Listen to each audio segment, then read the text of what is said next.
سبسكرايب كتخوننا متقعي شير كتخوننا مسافحي صريات طواقو صريات تعذبت بخان قبلتنا انا متينا دلنا هذا لايك بكا طلع دليها ديسلايك بكا ايمو نحنا خا فقرهم دلنا لايك كتبنا متينا لنا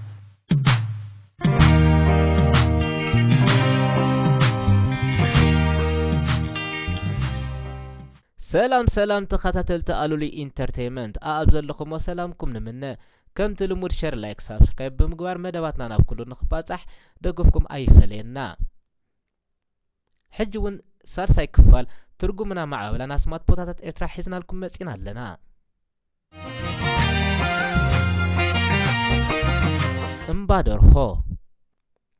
امبادر هو كاب قامقات تقنيا ستورسو خوينو ترجمو خا كاب كلتا قالات امباندر هون نزبلو كلتا قالات بملقاب ترجمنا دمامصان بالسامع امبادر هو كم استباهلتي نجر ገለገለ ሰባት ውን በእምባር ሆም ማለት ናይ መጀመርያ ቤት ዝኸፈተ ዝገልጽ እዩ ዝብል አባህል አሎ እዛ ዓዲ ሓንቲ ካብተን ዝዓበያ ዓድታት ናይ ኤርትራ ምዃናን ኣብ መስመር ኣስመራ ስርጅኣት ተደኪና ትርከብ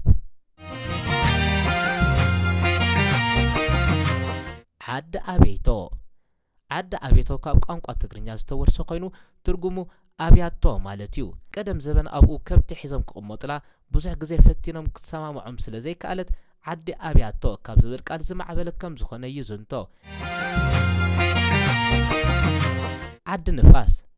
ዓዲ ንፋስ ካብ ቋንቋ ትግርኛ ዝተወርሰ ኮይኑ ትርጉሙ ነቲ ብዝሒ ንፋስ ናይ እቲ ከባቢ ንምግላጽ መበገሲ ንፋስ ወይ መበቆል ንፋስ ካብ ዝብል ናብ ዓዲ ንፋስ ተባሂሉ ከም ዝማዕበለ ብተቐማጦ ናይቲ ቦታ ይዝንቶ ኣብቲ ከባቢ ብዘሎ ንፋስ ውን ነዚ ስም ንምግላጽ ድርዒ ካብ ዝኾነ እዩ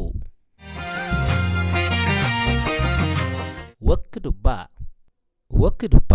እዚ ሕጂ ብገዛውቱ ማዕሪጎም ብዋዛሕዛሕ ሰባት ከቲሙ ዘሎ ቦታ ብኣግራብ ዝተሸፈነ ዱር ስለ ዝነበረ ብብዝሒ እንስሳ ዘገዳም ብፍላይ ከዓ ኣዛቢ ይነብርዎ ከም ዝነበሩ ይዝንቶ ካብዚ ብምብጋስ ወክዱባ ብቋንቋ ብሌን እኩባት ኣዛቢ ማለት ክኸውን እንከሎ መሰረት እዛ ስም ውን ካብኡ ከም ዝማዕበለ ይዝንቶ ወክዱባ ብቋንቋ ብሌን እኩባት ኣዛቢ ማለት ክኸውን እንከሎ መሰረት እዛ ስም ውን ካብኡ ከም ዝማዕበለ እዩ ዝዝንቶ ፓራዱባ እዚ ድሕሪ ዝማዕበለ ስም ኮይኑ ኣቀማምጣ ናይዚ ቦታ ኣብ መንጎ ፓራዲዞን ወክዱባን ስለ ዝኾነ ካብ ቋንቋ ትግርኛ ዝተወርሰ ኮይኑ ትርጉሙ ካብ ክልተ ቃላት ዝመጸ እዩ ንሳተን ከዓ ፓራ ካብ ፓራዲዞ ዱባ ካብ ወክዱባ ኤን ነዘን ክልተ ቃላት ብምጥርናፍ ፓራዱባ ተባሂሉ ከም ተጸውዐ ይግለጽ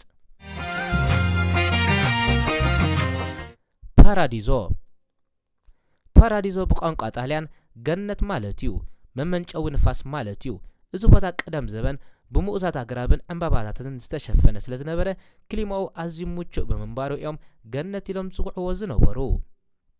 እቶም ናይ ሽዑ ተቐማጡ ከም ዝገልጽዎ ኣዝዩ ደስ ዘብል ከባቢ ሃብታም ብተፈጥራዊ ጸጋ ብፍላይ ከዓ ብንጹህ ኣየሩ ፍቱውን ጽቡቕ መናፈሻን ምንባሩን ይግለጽ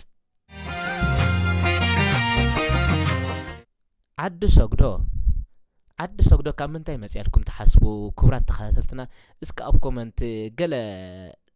ገለ እስኪ በሉና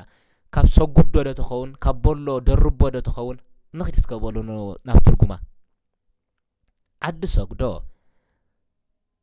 ትርጉም እዚ ስም ካብ ሰጉዶ ዝተባህለት ሰበይቲ ከም ዝማዕበለ ይዝንቶ እዚ ሎሚ ብዓዲ ሰግዶ ተባሂሉ ዝጽዋዕ ዘሎ ቦታ ብጽዑቕ ኣግራብ ብፍላይ ጸዶ ዝተባህለ ገረብ ብብዝሒ ከም ዝነበሮ ይዝንቶ እዚ ገረብ ከም ምርር ዝበለ ልሕፂ ጸዶ ኣብ ምስራሕ ቀመማ ቀመም ዝዝተር ዝነበረ እሞ ኣብቲ ዱር ከዓ ሓንቲ ሰግዶ ዝተባህለ ጽብቕቲ ሰበይቲ ካብቲ ጸዶ ዝተባህለ ገረብ ሰራውሮ ናፋሓረት እናሸጠት ትነብር ነበረት በቲ ጥዑም ዝኾነ ድምጻን ናይ ምቕባል ጋሻ ባህሪያን እቶም በቲ ቦታ ዝመሓላለፉ ዝነበሩ ሰባት በታ ሰበይቲ ይኹን በቲ ጽቡቕ ኣግራብ ኩሉ ግዜ ይዛረቡ ነበሩ ካብዚ ዛንታ ዝተለዓለ ናብ ዓዲ ሰግዶ ዝብል ስም ከም ዝማዕበለ ይዝንቶ ክብራት ተኸታተልትና ግምትኩም ከመይ ጸኒሑ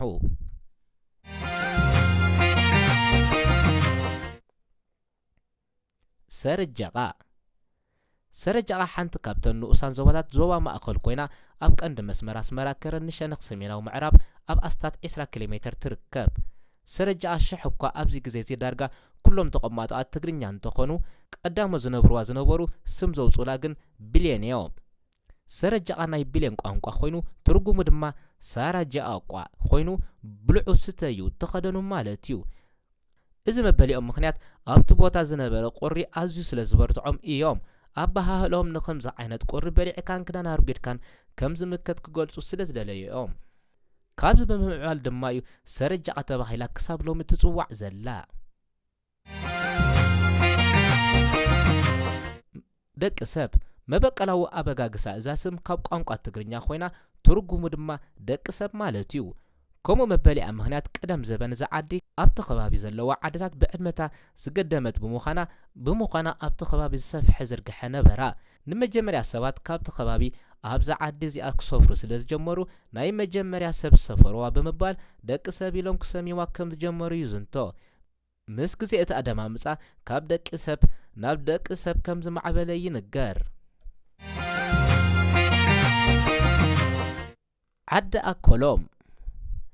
ዓዲ ኣኮሎም ኣብ ቀንዲ መስመር ኣስመራ ሰረጃቃ ንሸነኽ ሰሜናዊ ምዕራብ ካብ ጽርግያ ኣስታት 1 ኪሎ ሜትር ርሒቃ ትርከብ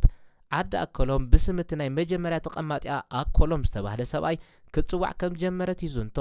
ገለገለ ሰባት እውን ካብ ዓዲ ኣኮሎም ዝማዕበለ እዩ ይብሉ ሽማ ንጉስ መበቀላዊ ኣበጋግሳ እዛ ስም ናይ ሽሞኛታት ቦታ ማለት ከም ዝኾነ ይዝንቶ ከምኡ መበሊኣ ምኽንያት ቀደም ዘበን እዛ ዓዲ ብቁፅሪ ኣዝዮም ብዙሓት ሽሞኛታት ከም ዝነበረዋ ይዝንተወላ ካብዚ ምብጋስ ድማ ድሕሪ ግዜ ናብዚ ሕጂ ትጽዋዓሉ ዘላ ስም ከም ዝማዕበለት ይንገረላ ደበዚቶ እዚ ካምባ ደበዚቶ ተባህለ ከባቢ ኣብዚ ሎሚ መዕበይ ህፃናት ቤት ትምህርቲ ፍኖተ ብርሃን ጥቃ ቤት ዕዮ ጥርሙዝ ዝርከብ ክኸውን ከሎ ብጽቡቕ ዘመናዊ ገዛውቲ ተተኪኡ ይርከብ ኣሎ ደበዚቶ ማለት መኽዘናት ወይ ከዓ ንሰራዊት ውግእ ዝኸውን እኽልን ነዳድን ብረትን ካልእ ነገራትን ዝኽዘነሉ ሰፈር ማለት እዩ ኣብዚ ቦታ ሓደስቲ እተመልመሉ ወታሃደራትን ባንዳታትን ካልእ ንሰራዊት ውግእ ዘድልዩ ነገራት ይኽዘነሉ ስለ ዝነበሩ ከዓ እቲ ሰፈር ደበዚቶ ተባሂሉ ተጸውዐ ክቡራት ተኸታተልትና ንሎሚ ዝበልናየን ዚአን ነይረን ኣብ ቀጻሊ መቐጸልቱ ሒዝናልኩም ክንቀርብ ኢና ከምቲ ዝኣቕዲምና ዝበልናኩም ሸር ላይክ ሳብስክራይብ ብምግባር ናብ ኩሉ ንኽባጻሕ ደገፍኩም ኣይፈለየና ሰናይ መዓልቲ